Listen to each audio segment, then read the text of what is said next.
Fala minha rapaziada, beleza? Boa noite, como é que vocês estão? Hoje eu vim trazer um pouco sobre o resumo que eu fiz da fisiologia do exercício e mecânica do movimento.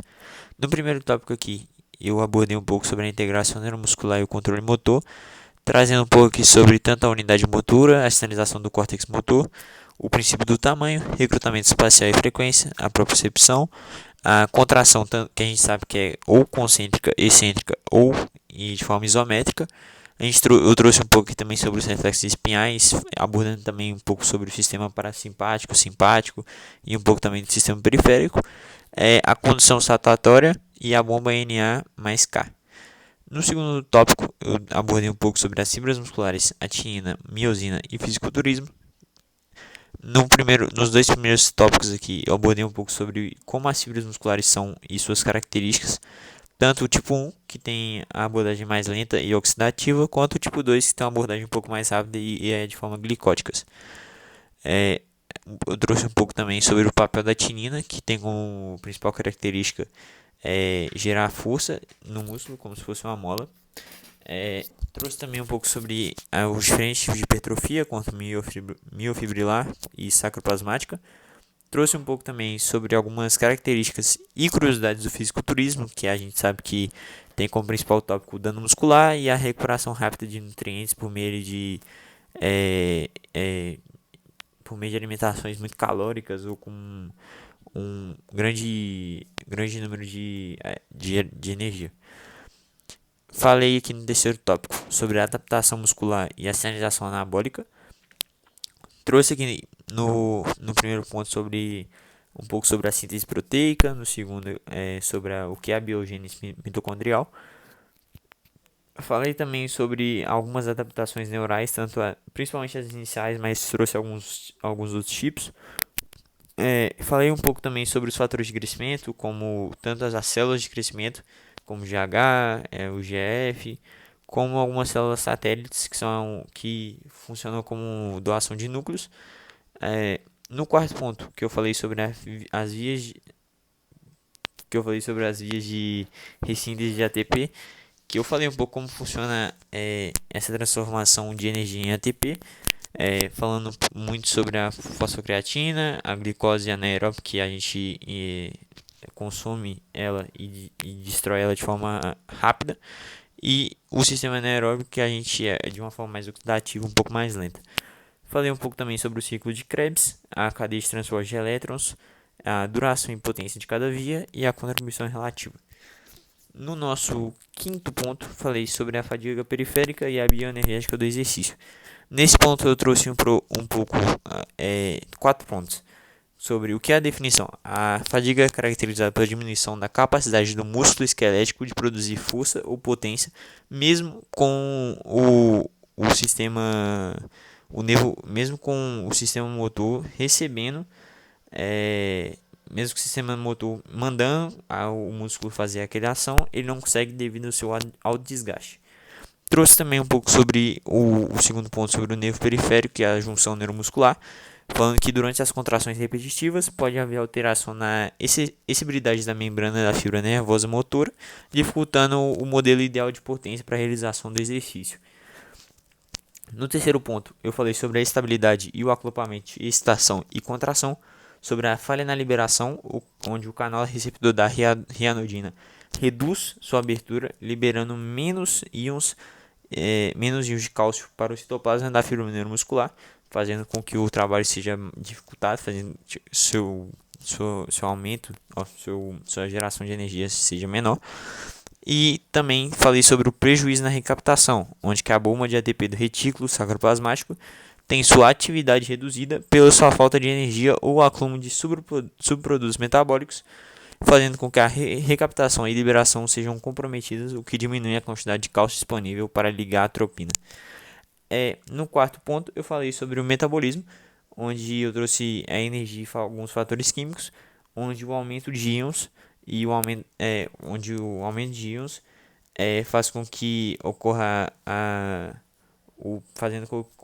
a diminuição do pH intracelular, o que inibe enzimas metabólicas chaves e atrapalha a ligação do cálcio à tropina. No nosso sexto ponto, eu falei sobre o Sistema Internacional de Medidas. Eu trouxe alguns tipos, né? Mas antes eu vim explicar que o Sistema Internacional é um conjunto de medidas e regras estabelecidas para definirmos as grandezas físicas que devem ser medidas e comprimidas e comparadas também. Nele, a gente fundamenta-se no princípio de que suas ciências dependem de medições precisas e comparações conscientes.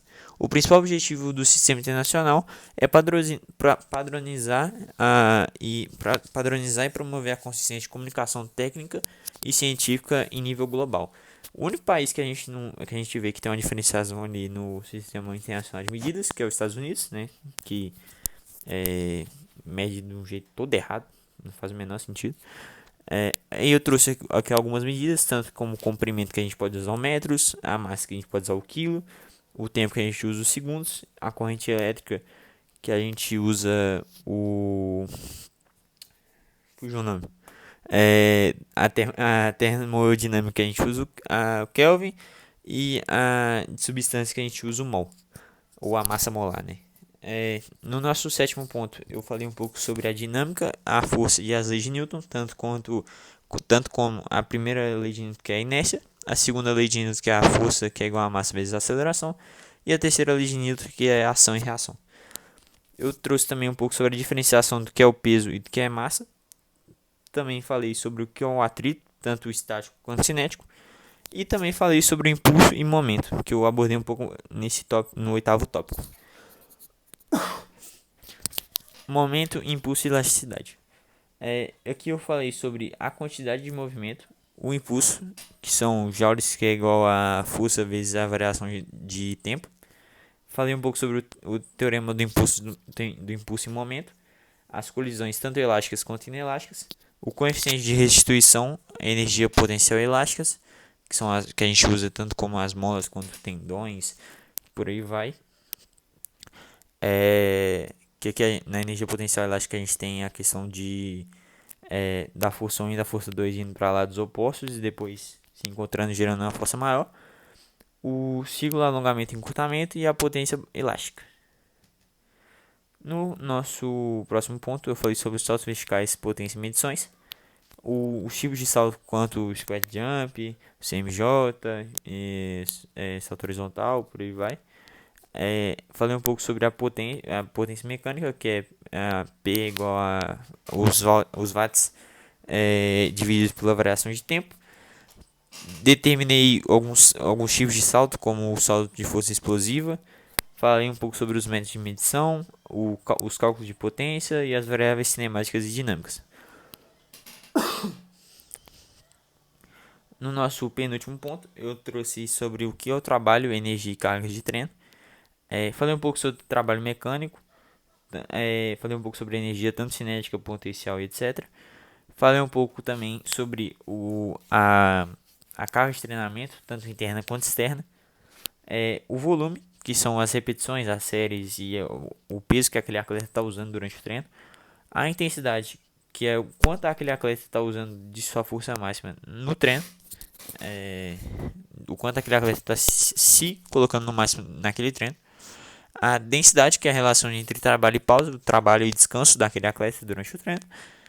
E também foi um pouco sobre as unidades de trabalho, como joule, quilograma, que eu tinha falado sobre o sistema internacional também. Nesse próximo ponto eu abordei um pouco mais a fundo esses 4 últimos tópicos aqui, falando um pouco sobre os princípios de treinamento, sobrecarga, especificidade e individualidade, a padronização e a periodização tanto linear, em bloco e ondulatória. Também falei sobre as variáveis de volume, intensidade, frequência e intervalo ali no treino. Falei sobre alguns métodos de treino, que tem o drop set, o rest pause e pirâmide. Falei um pouco também sobre a recuperação, que é o recovery, que ela podendo ser ativa, que a gente usa principalmente ali na hora dos sprints, ou passiva, que é quando a gente acaba o treino, que a gente usa a recuperação ali. Falei um pouco sobre os monitoramentos, como GPS, wellness, HRV e por aí vai. E também falei um pouco sobre a adaptação, tanto aguda quanto a crônica. Então é isso, rapaziada. 10 minutinhos aí, eu acho que deu pra